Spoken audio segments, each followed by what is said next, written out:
For at risk of getting derailed here, and I'm certainly not asking you to nail down some reindustrialization policy, but I very recently had Peter Hitchens on, and Peter, in his inimitable style, had said that there almost seems to be no hope of any kind of industrialization of the UK. It seems to be all but lost now. And it made me think about an interview I saw with the CEO of INEOS, the chemical manufacturer, Jeremy Ratcliffe, who said, as a Brit, that he would want to do much more investment in the country, but it's quite impossible when the energy costs 5 times the amount.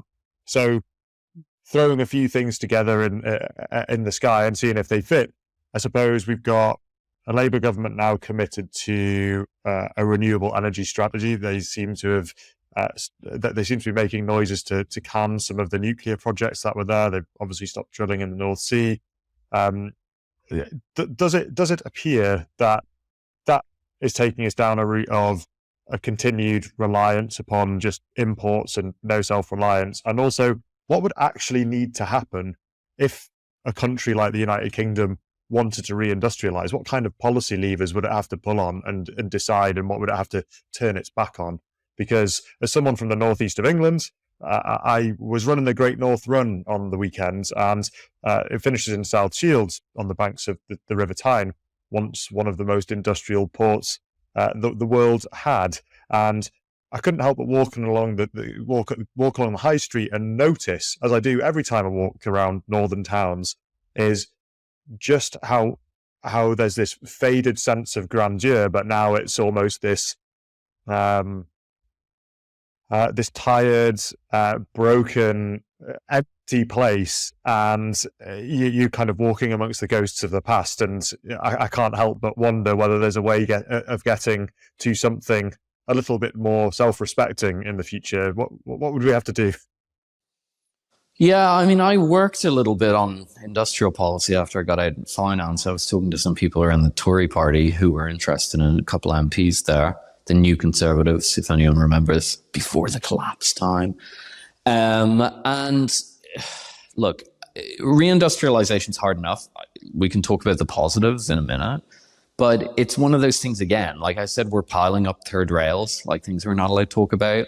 We're also kind of piling up problems. The two things are inherently related, as far as I can tell. Like reindustrialization, if we were sitting here in 2019 for Britain, was already very difficult, right? And we'll go into what the challenges were in a minute and talk about maybe what could potentially be done. But the point is, as you said, the energy prices then went up after 2022, after the Russian gas was cut off to the European market. And unless something changes, that's permanent, because the UK is effectively buying LNG rather than piped gas. It doesn't work quite like that, but the market susses out the prices in Europe to that effect. And so you're buying gas that's 40% more expensive. At the same time, you've got these ideologically ingrained like obsessions among governments, bipartisan as far as I can tell, although Labour are worse, to like shut down nuclear plants because, like, I don't know, Starmer's dad was like at a protest in 81 that was probably like funded by the Soviets or something. Like, it's weird, completely weird ideological beliefs. And like, you know, I saw a video the other day of like the Germans demolishing a nuclear power station. And I was like, you guys are deindustrializing. And then you're like, there's a madness here that like, I don't know how to reason with. Like, I'm always assuming when I'm saying like, let's do a reindustrialization policy, that I'm dealing with rational people. But when you're watching that, you're like, well, you can't actually assume that. So that's problem number one. They need to get the energy sorted. Now, that might happen of its own accord because it's ultimately Germany's decision. So if Germany decides to turn on the Nord Stream or whatever, like, that's it. It goes back to normal. So it's not Britain's decision, actually. But, you know, Britain could, at the margin, like, if it wanted its own independent source, it would have to go nuclear, but that takes ages to come online. And coal, which, if you think nuclear is controversial, let me introduce you to coal. Advantage of coal is you can get a generator up in about 2 to 3 years. And if you want to call your Chinese friends, maybe even 18 months, actually. You can get but it'll probably be a bit dirty. And there's plenty of coal in Britain. And even if you don't want to go deep shaft mining, you can buy pretty cheap coal from Australia. So those are the options in terms of energy, but like there's no movement on it. And the current government is in for 5 years. And in 5 years, the damage done is going to be insane. So anyway, we try and be a bit more productive, although sadly that is the reality. You'd need, for an industrial program, you'd need some sort of an import substitution, as far as I can tell. So what you'd need to do is you'd need to select industries that used to be in Britain but are outsourced, and you'd have to bring them back by subsidizing the relative prices. Let me give you, my favorite example is toasters, right? So if you buy a toaster in Britain today, you can get one of two models. Well, you can get lots of models, but broadly speaking, you get one of two models. You can get the fancy high-tech one, probably from Germany or from Scandinavia, or you can get a cheap one, the technology of which is becoming increasingly good, actually, from China. Chinese ones these days are a lot better than if you grew up in the late 90s. You'll remember the complete garbage you got then. You actually get quite good ones now from China.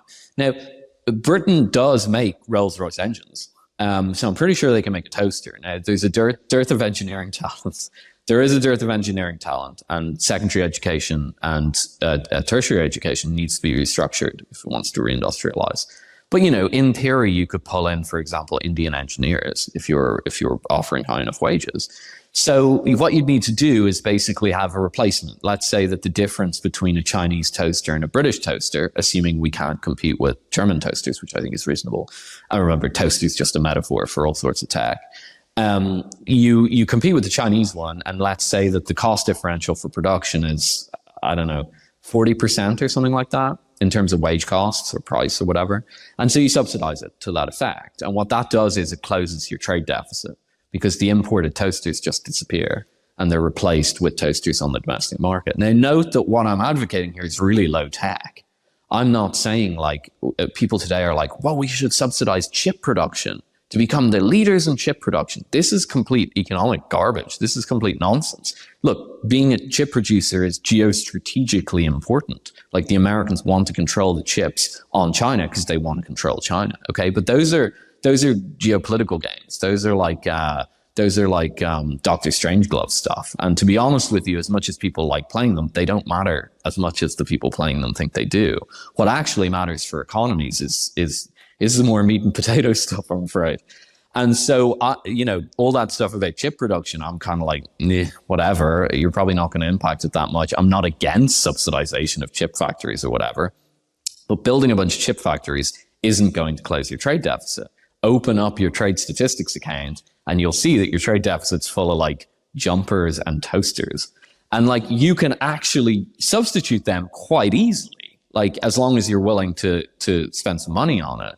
And now how you get access to that money with a broke country is kind of difficult as well. But in theory, if you wanted to be really Keynesian and adventurous, you could set up a subsidization investment bank that was backed by the Bank of England. Now, we can have a whole debate about whether that would cause inflation or not. But I think you could probably do it with minimal inflation effects. But the problem, again, is at a certain point, you can't just subsidize everything into existence. And without access to cheap energy, I don't really see how you can get around this. I mean, the subsidies would either have to be so big, or my worry would be that they might start to create energy shortages. If you had, energy is expensive because there's less of it. Like, that supply and demand does work in energy markets. And so if you engage in the subsidies while you have underlying energy shortages that are being manifesting through high prices, you might get energy shortages and stuff. Is it worth a shot for a really adventurous government? I mean, yeah, maybe, but, you could just have the bond markets freak out or something. So I think that's broadly how you'd reindustrialize. I can't think of any other way. Just one more point on it. Devaluing sterling will not work. Sterling has been in a downward spiral since 1945. I think it used to be $6 to the pound after 1945.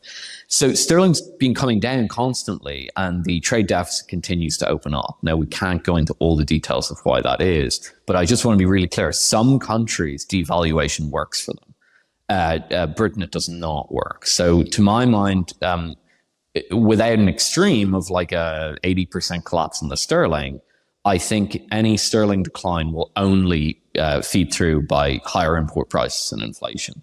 So to my mind, it's industrial policy or bust. I've thought that for a very long time, but now it's energy policy is step one. So you have to get to step one, get your energy up and running, figure out how you're going to finance it. If you're broke and you don't want to raise taxes, you might have to do some funny Keynesian investment bank thing. And then is that going to spook the markets? So there's a lot of problems. But I mean, that would be a kind of a blueprint that I wouldn't fully endorse, but it kind of sketches out at least you'll be able to see where the weak points are. I think that's fair. Okay. Energy, I think, is safe to say is one of those hot button topics that isn't going away and has been spoken about a lot for good reason. And it often gets blinded by those who are absolutely committed to decarbonisation of some sort and everything that entails, and closing down the idea of oil, gas, coal, nuclear. That's for sure. And I suppose that's one of our big conundrums as a European league of societies to figure out if we're not to oversee the collapse of our societies in some way, or at least to the point where it fades into irrelevance, or there's a creeping normalcy of declining living standards, of which we've obviously experienced quite a lot of, but because it's happened over such a long period of time, it feels slightly less noticeable as you're going along. But then when you look at it from point A to point B, you realize how big it's been. The last 5 years have been pretty bad. Yes, let's be honest. I've certainly noticed that even through the social mobility of new jobs and the higher pay, and realizing that you're effectively just treading water, it's been quite something. And I'm not even the type of person who is on the average income for a British person. So if even I'm saying that, not that I'm any city high flyer or anything, that's a damning indictment of those running things.